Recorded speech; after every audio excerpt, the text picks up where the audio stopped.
Bonjour les amis, je vous espère dans une forme resplendissante. Le titre de la vidéo d'aujourd'hui s'intitule « Je ris de mes mots ». Non, je n'ai pas fait de faute d'orthographe, car aujourd'hui nous allons faire une expérience. Souvenez-vous, la dernière fois, nous avons parlé du pouvoir des mots, et s'il y avait bien un point à retenir, c'est que les mots que nous utilisons deviennent notre propre expérience.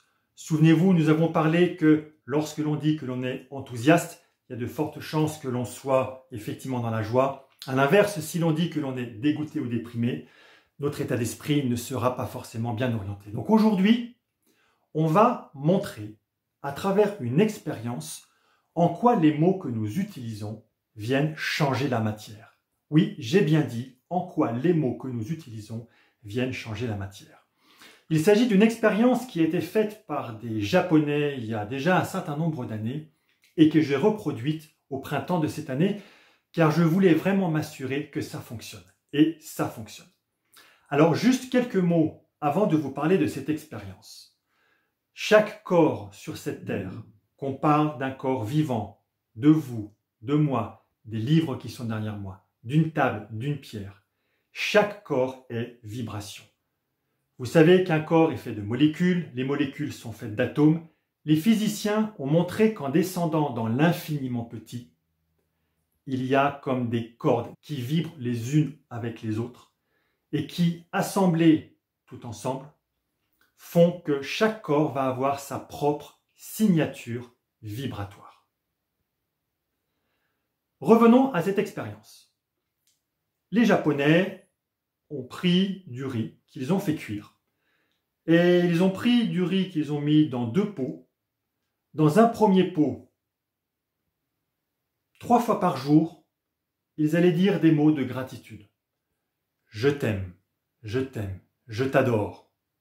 Le premier pot. Dans le deuxième pot, pareil, 3 fois par jour, des mots qui étaient d'une extrême violence. Je vais te tuer, je vais t'égorger. Pendant 3 fois par jour. Entre-temps, ces pots étaient maintenus à l'ombre et à l'abri de tout bruit. L'expérience, je l'ai reproduite, comme je vous le disais, au printemps dernier. Alors, inutile de vous dire que mes gamins se sont foutus de moi en me disant « Mais papa, ce que tu fais, ça sert à rien ». Voilà à quoi ressemblaient ces pots le 10 mai 2020.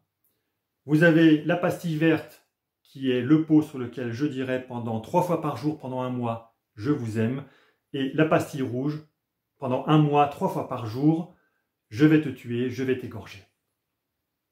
Entre-temps, c'était dans un placard, enfermé à l'abri du bruit. Voilà à quoi ressemblait le riz quelques jours plus tard, 1 mois plus tard.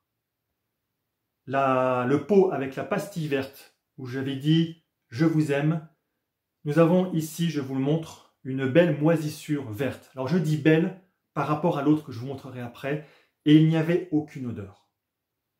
Quand on regarde le riz pour lequel on avait dit « je vais te tuer », on voit que la structure n'est pas du tout la même. Déjà, elle est beaucoup moins uniforme, c'est noir, et je peux vous dire que ça pue.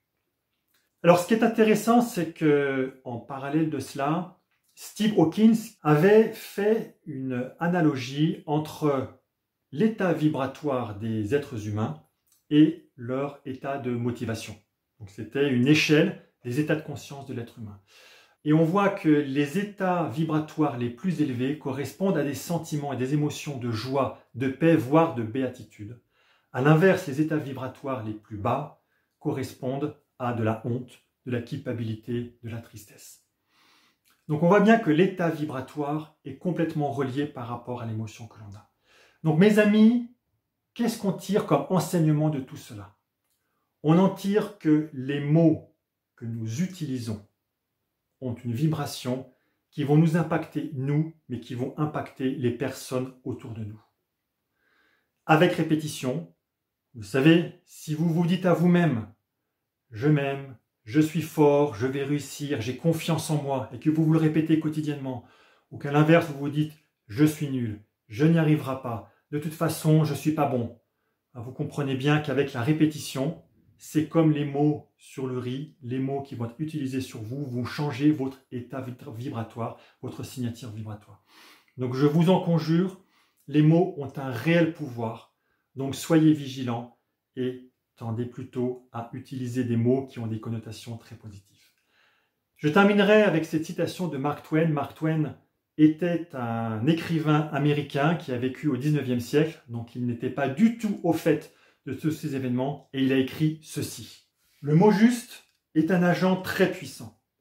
Lorsque l'on trouve un de ces mots qui conviennent parfaitement, l'effet produit étant physique que spirituel et incroyablement rapide. Les amis, je vous aime.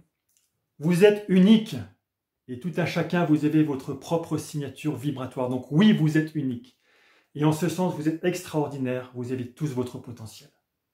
La semaine prochaine, nous allons parler d'un tout autre sujet.